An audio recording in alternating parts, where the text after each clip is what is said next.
superstars of the four-wheel and off-road Jamboree Nationals Monster Truck Challenge. Welcome to Trucks and Tractor Power on the Nashville Network. Today we're at the Indiana State Fairgrounds in Indianapolis for the 10th annual four-wheel and off-road Jamboree Fall Nationals. Hi everybody, I'm Gary Lee alongside Lee Armstrong. And Army, this is the 10th anniversary of Bigfoot. And here in the Bigfoot Corral, it's like a history of monster truck competition. An evolution, if you will, of the monster truck. The trick word is evolution. Behind us you see the biggest, the tallest, the wildest monster truck there ever was in the days gone by. The 10 years since it started, they've decided to build them light and wind them tight. It's gone to full boogaloo, if you will, double throwdown racing. 70-mile-an-hour behemoths jumping 30 and 40 feet in the air. The truck behind us on the front says, I love to run today. They found a problem. The problem was the result of this run during the qualifying session. I want you to notice what happens. Watch the left front spindle, digs in, flips, completely demolishes the body. Now, the crew worked feverishly to get the vehicle back together. One of the tech crews found a bolt missing in the seat belt and made Rossi go back. He's going to try to get back in the program this afternoon, but he'll come back at the bottom of the field. The roll cage protects the driver. The driver from New Jersey climbs out, walks away. He is okay, and he'll be back in competition here at the Indiana State Fairgrounds. Incidentally, the run where he crashed was the fast qualifying time for the Outlaw. That bracket will go to the bottom, though, of the pairings. And then it's number 5 Taurus against number 11 Bigfoot. We also have Gary Porter's Carolina Crusher, number 3 against the Micro Machine. And King Krunch, Scott Stevens, taking on the Wild Thing. Also in round 1 competition, we have Snakebite, the 6th fastest qualifier, against Tropical Thunder. And Nitemare matches up against John Moore's Bronco. No problem. So once again, here's a look at Andy Brass in Bigfoot 8, the tube-frame truck out of St. Louis, Missouri. And there is Eldon Depew, Granite City, Illinois. They're neighbors, and that is the Taurus truck owned by the Willman family. Eldon is Jack Willman Sr.'s nephew. Yeah, you got to remember, though, so were the Hatfield and McCoys. They were neighbors, and they didn't get along very good. I think you can say the same thing here. Andy Brass comes out showing no mercy on his rookie driver. And Brass takes the victory as Taurus noses over at the finish line. We talk about Taurus having that snoopy nose. I guarantee you Depew got a real good look at that grass on the far end of the track. Well, once again, the whole shot can be so important in this type of competition. And right there in no man's land, it's all Andy Brass. Gary, I tell you what, this Depew kid is not afraid to drive that monster truck. He's going to be another attack driver. Well, Bigfoot wins, but there may be a problem with the truck. Well, Gary, we're standing on the starting line of the track with Bigfoot driver Andy Brass, but your whole crew's on the other end of the track trying to find something. What'd you lose?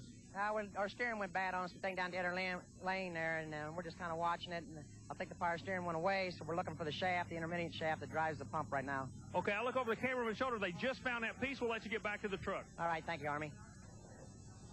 So the crew and Andy are eager to get back and go to work on Bigfoot for round 2 competition as we take a look at Bob Breen in the Micro Machine, part of the Breen Brothers Racing Machines.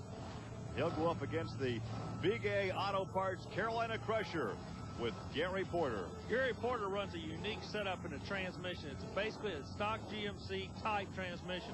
It's been modified, but they run what they call a trans brake. It's been very successful in drag racing. The only difference in this sport and drag racing, these rascals weigh around 12,000 pounds. The drag cars that run them, they come across the scales at about 2,000 pounds. Wow, does it work, Gary? Look at that. Well, Gary Porter gets the whole shot, applies the horsepower, and takes the victory. Gary Porter has always excelled on the outdoor long tracks. Gary Porter, by his own admission, will have trouble competing indoors, but he likes these high horsepower tracks. And I don't blame you. It's just kind of his thing. You got short track specialists, long track specialists, and other forms of racing. He just doesn't like running in another man's wall, and I don't blame him a bit. A wild paint job on Wild Thing. Jim Booker behind the steering wheel from St. James, Missouri, and Scott Stevens in the blue and yellow Auto Value King Krunch Chevrolet. Well, Gary, you got both ends of the spectrum. To the left, the old veteran, the wily veteran, been around a long time. On the right, closer to the camera now, the new kid on the block. Hey, first half of the race, he's running him tough. Check this out. Well, I think there's a mechanical problem over there. And King Krunch, as Wild Thing takes the victory, Jim Booker will advance to the quarterfinals. Yeah, but Gary, you played the racing game long enough to know you take this win like you would any other win. Booker, in his freshman year, That has got to be one of the biggest wins he's had, Gary. Let's talk to Jim Booker, Army. Okay, what about, now normally you don't get a chance to run with these guys each and every week. Feel like you can step up and run with these guys on a regular basis? If I can keep my motor lined out, I think we can do real good with them. But we've had a bad time with the motor this weekend. We really got lined out this morning, so I think we'll do some good today. Good luck to you. Just put one of the bad boys on the trailer. We'll see you in that next round. I sure would like that. Thank you. And here is a look at the big, bad Colt Cobra in snake bite. Cobra is going to have to go up against this kid out of South Florida. Now, the book on Wayne, ex-drag racer, getting over to monster trucks, he can be a player, but he runs the older style chassis. Okay, we talked about the high-tech chassis. We've got the older chassis. Snake Bite's one, Tropical Thunder's the other. Gary, let's just see who's going to win this. Well, perhaps you've heard it before in motorsports. A good driver can't always carry a bad racing vehicle. It takes almost a new truck to be competitive here. And on this run, it's the Snake Bite. That truck gets quicker and quicker and quicker each time out, Gary Lee. Let's take a look again as Snake Bite gets the hole shot. He has the advantage right here through no man's land by a few feet. And there is the margin of victory for Colt Cobra. And always making a fashion statement, here's Colt. Okay, Colt Cobra, you've been saying it's easy pickings out here today. You're going to the next round, but it's not going to be any easier at all.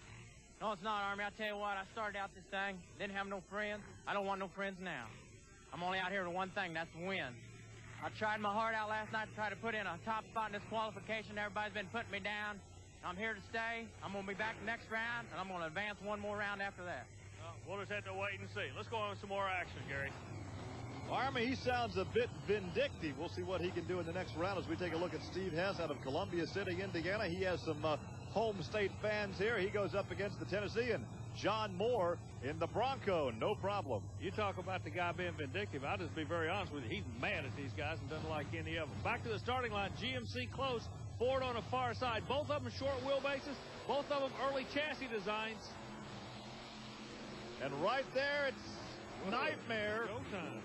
And the difference was how the Bronco jumped and bucked in no man's land. That was the difference on this run, and that gave the victory by only a few inches to Nitemare. Exactly.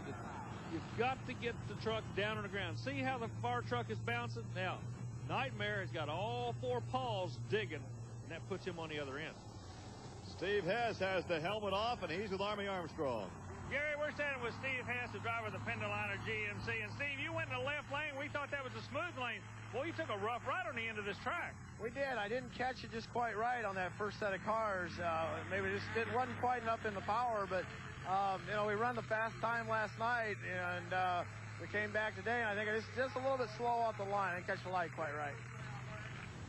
Next matchup as we take a look at Kirk Dabney in Giant, and he will face off with the fast qualifier. There is Nick Rossi without the skin on his monster truck, the Outlaw. Once again, Nick was the fast qualifier.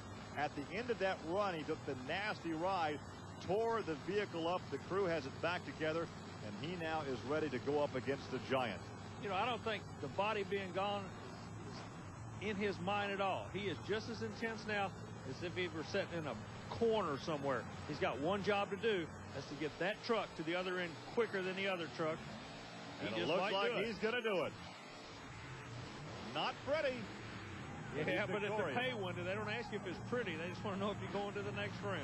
There's no title for miscongeniality in monster truck racing. You know, this is a good shot. The camera crew's showing you exactly what the chassis look like on these vehicles. We've been talking about chassis for a long time.